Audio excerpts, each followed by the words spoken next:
We're here today with the Freightliner new Cascadia. We're going to talk about setting up optimized idle for the driver to use while he's in the sleeper. First thing you have to do to get comfort mode, you have to come to the sleeper and make sure that the fan switch is in and on position. All the way to the left is off.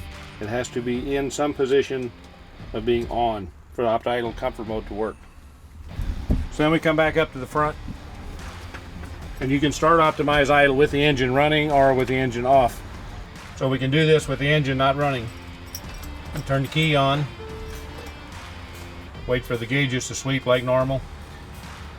So to start with, you use the right menu button with your right thumb, hit the button twice. It brings up the opt idle screen. It tells you that you're going to set up opt idle, and you have to press OK on the left side on the steering wheel. Press OK once. It tells you that the battery mode is by default, and if you want comfort mode, which the driver wants in the sleeper, then you have to use the right arrow to toggle over interior comfort, turn it from off to on, and you hit OK. From there, you get standby mode, you get an underhood alarm, and then you'll get an engine crank. Then the RPM will go up to 900 RPM. And it tells you on the screen that you are in interior comfort mode. So now the engine will run, the air conditioning will run, and we'll try to satisfy the temperature request that the driver has put into the HVAC control in the sleeper.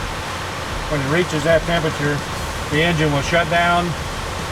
The opt idle screen will show that it is in standby mode, and it will wait for another request to start either by battery or by comfort mode.